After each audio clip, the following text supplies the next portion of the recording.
प्यारे विद्यार्थियों, आप सबका इस कक्षा में स्वागत है। आज हम लोग कक्षा 12 यूपी बोर्ड रसायन विज्ञान भाग 1 का जो एक महत्वपूर्ण चैप्टर है विलयन, उसका अध्ययन करेंगे।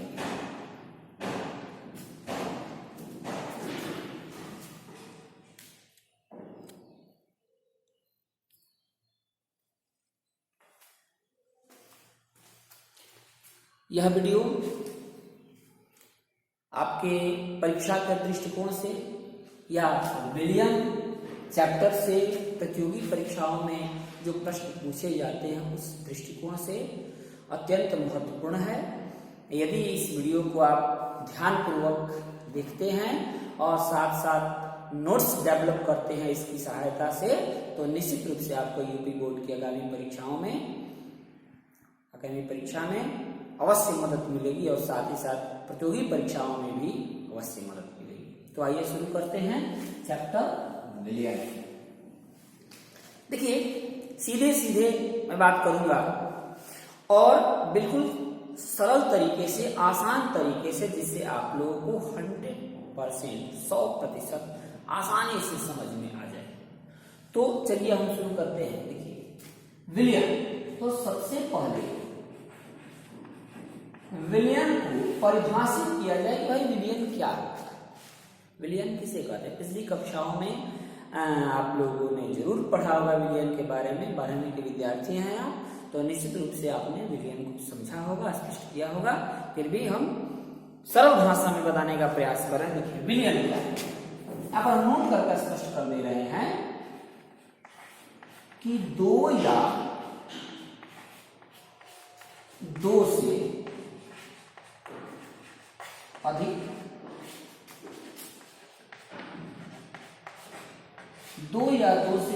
पदार्थों के समांगी मिश्रण को विलयन कहते हैं। देखिए,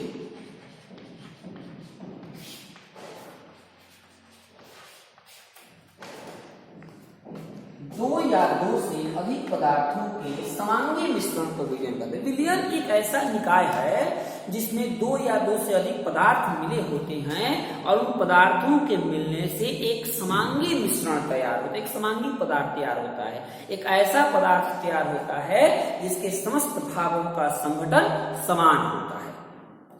ऐसे पदार्थ जिनके समस्त भागों का संगठन समान होता है उन्हें समांगी पदार्थ कहते हैं, और जो विलयन होते हैं वो प्रायः समांगी होते हैं और परिभाषित किए जाते हैं कि दो या दो से अधिक पदार्थों के समांगी मिश्रण को विलयन कहते हैं। सीधे सीधे आप डेफिनेशन लिखेंगे कि दो या दो से अधिक पदार्थों के समांगी मिश्रण को विलयन कहते हैं। अब दूसरी चीज इसमें क्या है, इसमें दूसरी चीज पढ़ा जाता है विलयन के घटक। घटक का तात्पर्य क्या होता है भाई, तो घटक जैसे कोई पदार्थ निर्मित हुआ है, पदार्थ बना है, उसके छोटे छोटे भाग, उस ऐसे पदार्थ जिससे कि वो बड़ा पदार्थ मिलके बना हुआ है, विभिन्न मात्राओं में उसमें उपस्थित पदार्थ, अलग अलग प्रकार के पदार्थ उसके घटक हो गए। जैसे चाक है, चाक के घटक के रूप में हम देख सकते हैं इसमें चूना पत्थर है, चूना पत्थर मिलाया गया है, इसमें जो है कि रेत भी उपस्थित हो सकती है, इसमें जल है, तो ये सब क्या है, घटक है। घटक का तात्पर्य होता है, जैसे आप लोग मैथ में पढ़ते हैं x + y = 3 ऐसे, तो इसके घटक क्या है, x है, y है, 3 है, जिससे कि वह पदार्थ मिलकर बना हुआ है। तो उसी प्रकार से हम बात करते हैं विलयन के घटक। तो आप देखेंगे कि विलयन के प्रायः दो घटक होते हैं। विलयन के प्रायः दो घटक होते हैं। कौन कौन भाई, तो पहला विलेय और दूसरा होता है विलायक। ठीक है, ध्यान समझिए। पहला विलय और दूसरा विलायक। और बहुत ही आसान तरीके से मैं आपको बता रहा हूँ, एक एक पॉइंट आप लोग बस ध्यान से देखेंगे और नोट्स डेवलप करते चलेंगे। अगर कापी साथ में रखेंगे, पेन रखेंगे और एक एक चीज को नोट करते चलेंगे तो आपका नोट्स भी रेडी हो जाएगा और चीजें बिल्कुल माइंड में सेट हो जाएगी। आप कभी भी इस चैप्टर से कोई भी प्रश्न आता है तो उसका आंसर आप आसानी तरीके से दे सकते हैं। इस चैप्टर में काफी कुछ है, विलयन के बारे में पढ़ना है, विलयन के संगठन के बारे में पढ़ना है, विलयन के गुणों के बारे में पढ़ना है, साथ ही साथ विलयन के ऊपर दिए गए विभिन्न प्रकार के नियमों के बारे में पढ़ना है। उन नियमों से संबंधित आंकिक प्रश्न भी लगाने हैं, क्योंकि इस चैप्टर से बोर्ड परीक्षा में आंकिक प्रश्न निश्चित रूप से पूछे जाते हैं। तो आपको मैं आंकिक प्रश्न बिल्कुल आसान तरीके से बताऊंगा, एक एक प्रश्न आपको हल करने आ जाएगा, कोई असुविधा आपको नहीं होगी। तो आइए ध्यान देंगे। विलयन के प्रायः दो घटक होते हैं, पहला विलय और दूसरा विलायक। इसको समझने के लिए हम विलयन का एक उदाहरण लेते हैं। विलयन के एक उदाहरण लेते हैं, जैसे नमक और जल का विलयन। एक कदम सरल उदाहरण जल का विलयन, क्योंकि नमक और जल को परस्पर मिलाया जाए तो एक समांगी मिश्रण तैयार होता है और वह समांगी मिश्रण विलयन कहलाता है। तो नमक और जल का विलयन, इसमें विलय और विलायक दो घटक हैं।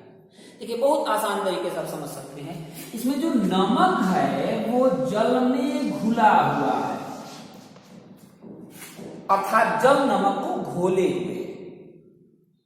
तो विलयन का वह घटक जो दूसरे घटक में घुलने योग्य होता है या घुला होता है वह कहलाता है विलेय। यह नमक विलेय है।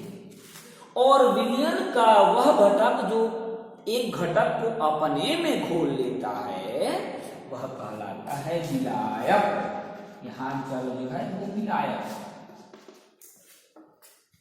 विलेय पदार्थ किसे कहेंगे या विलेय क्या है? तो विलेय वह पदार्थ होता है या विलयन का वह घटक होता है जो दूसरे घटक में घुला होता है या घुल जाने योग्य होता है। विलायक क्या है? विलायक वह घटक है जो दूसरे घटक को अपने में घोल लेता है। या यूं कहा जाए तो देखिए, नमक जो है और जल, यहां समझिए, नमक यहां ठोस पदार्थ है, जल यहां पर द्रव पदार्थ है। दोनों का आपने विलयन बनाया तो ये बना द्रव। तो ये भी कहा जाता है कि विलयन का वह घटक जिसकी भौतिक अवस्था विलयन जैसी होती है। देखिए ये विलयन बन गया, ये विलेय है, ये विलायक है। तो विलयन का वह घटक जिसकी भौतिक अवस्था विलयन जैसी, क्योंकि द्रव है ये भी द्रव है, समझिए। तो विलयन का वह घटक जिसकी भौतिक अवस्था विलयन जैसी होती है वह कहलाता है विलायक। और वह घटक जो विलायक में घुल जाता है वह कहलाता है विलेय। कुल मिलाकर हम कह सकते हैं कि विलयन के प्रायः दो घटक होते हैं, विलेय और विलायक। जो पदार्थ घुल जाता है वह विलेय है और जिसकी भौतिक अवस्था विलयन के समान होती है वह विलायक होता है। दो चीज हमने देखा इसमें अभी तक।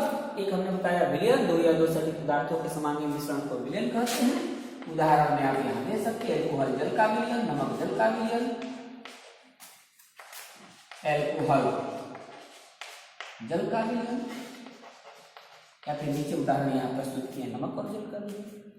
दूसरा हमने देखा विलयन के घटक। विलयन के घटक में आपने देखा विलयन के प्रायः दो घटक होते हैं, विलेय और विलायक। तीसरी चीज इसमें क्या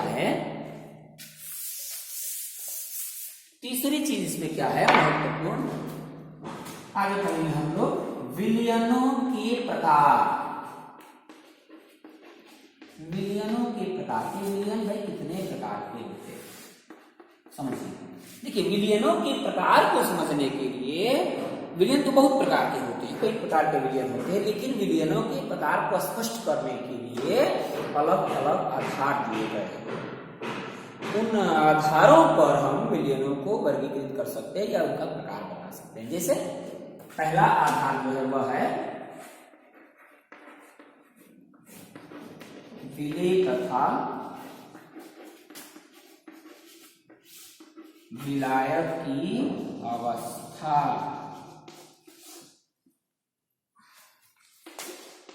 अवस्था के अनुसार विलेय तथा तथा विलायक की अवस्था के अनुसार।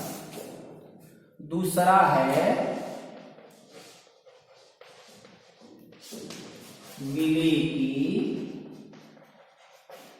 उपस्थिति के अनुसार, और तीसरा है विलेय की आवश्यक मात्रा के अनुसार। देखिए और भी कई आधार है, लेकिन यह मुख्य आधार आपको देखना है।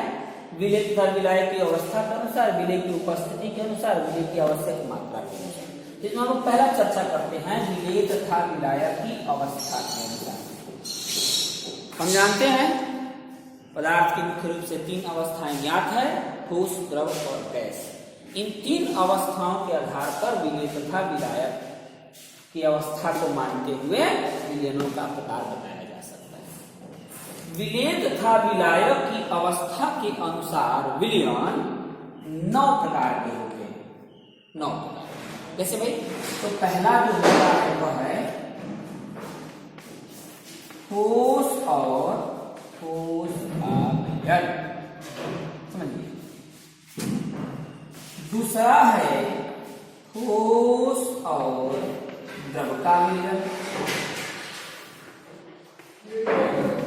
तीसरा है ठोस और गैस का विलयन अवस्था के अनुसार, ध्यान दीजिए। चौथा है द्रव और ठोस का विलयन।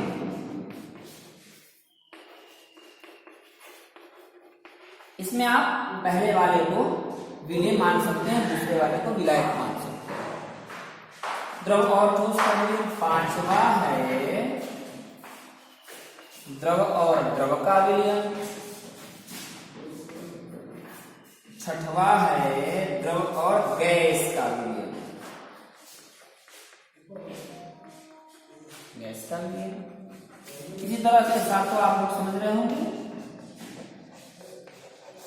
गैस और ठोस का विलयन। आठवां हो गया गैस और द्रव का विलयन।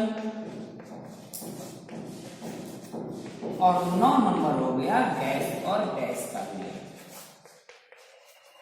बहुत सारे लोग 10वां में बता देते हैं ठोस, द्रव और गैस का विलयन, लेकिन यहां पढ़े गैस और गैस का विलयन। तो ये अवस्था के आधार पर विलयनों के प्रकार हो।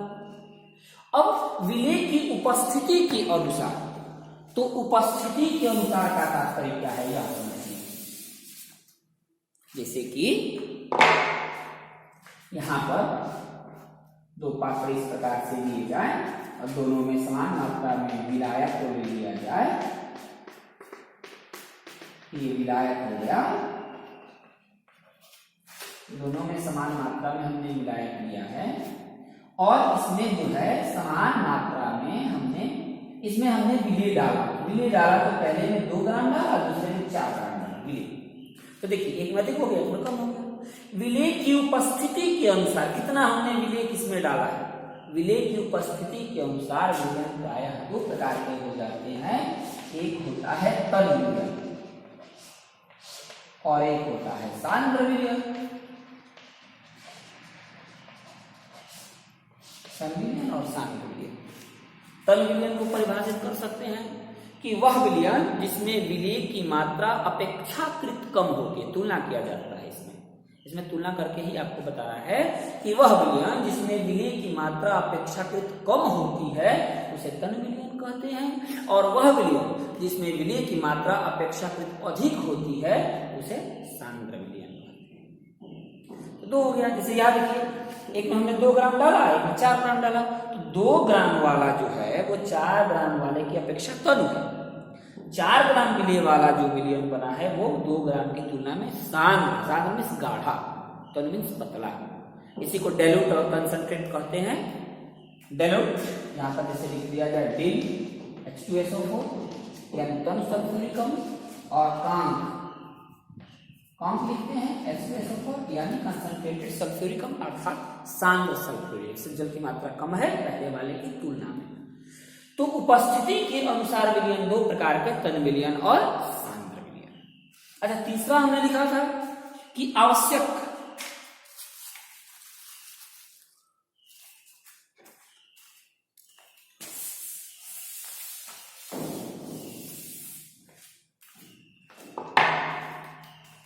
देखिए तीसरा आधार विलय की आवश्यक मात्रा के अनुसार, विलय की आवश्यक मात्रा के अनुसार। तो विलय की आवश्यक मात्रा के अनुसार आप देखेंगे तो यहां पर विलयन हो गया आपका तीन प्रकार का। एक होता है संतृप्त विलयन, अभी मैं समझा रहा हूं आपको, ध्यान से ध्यान दीजिए। दूसरा है असंतृप्त विलयन और तीसरा है अतिसंतृप्त विलयन।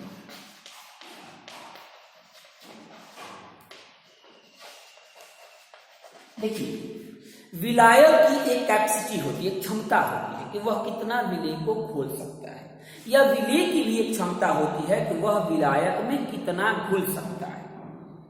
इस क्षमता को संतृप्तता से स्पष्ट किया जा सकता है कि वह कितना घुल रहा है। जैसे व्यक्ति के खाने की क्षमता है, वह कितना भोजन कर सकता है। किसी पात्र की क्षमता है तो उसमें हम कितना सामान रख सकते हैं। गैस सिलेंडर की क्षमता है तो उसमें हम कितना गैस भर सकते हैं। द्रव का पदार्थ है, उसमें क्षमता है कि हम कितना द्रव रख सकते हैं, निश्चित प्रकार के द्रव को कितनी मात्रा में रख सकते हैं। उसी प्रकार से विलायक की भी एक कैपेसिटी क्षमता होती है कि वह कितना विलय अपने में घोल सकता है। तो उस क्षमता के आधार पर विलयन तीन प्रकार के हो गए, संतृप्त विलयन, असंतृप्त विलयन और अतिसंतृप्त विलयन। चलिए एक विलयन बनाते हैं। हमने विलायक लिया और उसमें विलय को डाल दिया 1 ग्राम। 1 ग्राम विलय को डाला, आराम से विलय खुल जाता है। 2 ग्राम डाला, घुल गया। 3 ग्राम डाला, घुल गया। 4 ग्राम, 5 ग्राम, 6 ग्राम। एक ऐसी स्थिति आएगी कि अब विलय का घुलना रुक जाएगा, अब विलय नहीं घुलेगा। इसका तात्पर्य होता है कि विलायक को जितनी मात्रा में विलय चाहिए उतनी मात्रा में विलय उपस्थित हो गया, मिल गया उसे, तो वह हो गया संतृप्त। इसी आधार पर विलयन तीन प्रकार के होते हैं, संतृप्त विलयन, असंतृप्त विलयन, अतिसंतृप्त विलयन। कहा जाता है कि वह विलयन जिसमें विलय की आवश्यक मात्रा उपस्थित हो, वह विलयन जिसमें विलय की आवश्यक मात्रा उपस्थित हो उसे संतृप्त विलयन कहेंगे, क्योंकि जितना चाहिए उतना विलय उसमें उपस्थित है। और असंतृप्त विलयन क्या होता है? वह विलयन जिसमें विलय की मात्रा, आवश्यक मात्रा उपस्थित नहीं होती है, उसे असंतृप्त विलयन कहते हैं। और वह विलयन जिसमें विलय की मात्रा आवश्यक मात्रा से ज्यादा उपस्थित हो जाए, हमने अधिक डाल दिया उसमें विलय, जितना घुलना चाहिए था उससे ज्यादा, तो वह हो गया अतिसंतृप्त विलयन। जितना विलय चाहिए उतना हमने नहीं डाला, तो वह उतना डाला, जितना विलय चाहिए उतना ही डाला, तो वो हो गया संतृप्त। जितना विलय चाहिए उससे कम डाला तो वो हो गया असंतृप्त। और जितना विलय चाहिए उससे ज्यादा विलय को डाल दिया विलायक में, तो वह हो गया अतिसंतृप्त विलयन। तो ये तीन प्रकार हो गए, संतृप्त विलयन, असंतृप्त विलयन, अतिसंतृप्त विलयन। सीधी सीधी परिभाषा के रूप में नोट किया जा सकता है कि वह विलयन जिसमें विलय पदार्थ की आवश्यक मात्रा उपस्थित रहती है उसे संतृप्त विलयन कहते हैं। दूसरा, वह विलयन जिसमें विलय पदार्थ की आवश्यक मात्रा से कम मात्रा उपस्थित रहती है उसे असंतृप्त विलयन कहते हैं। और तीसरा, आप समझ गए होंगे कि वह विलयन जिसमें विलय पदार्थ की आवश्यक मात्रा से ज्यादा मात्रा उपस्थित रहती है उसे अतिसंतृप्त विलयन कहते हैं।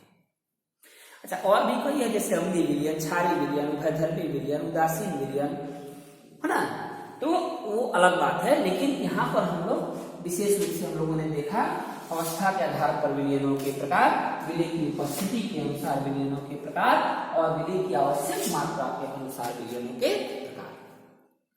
प्यारे विद्यार्थियों, अगर आप इस वीडियो को एकाग्रचित होकर, कंसंट्रेट होकर देखेंगे, ध्यान से देखेंगे, तो निश्चित रूप से आपको काफी मदद मिलेगी।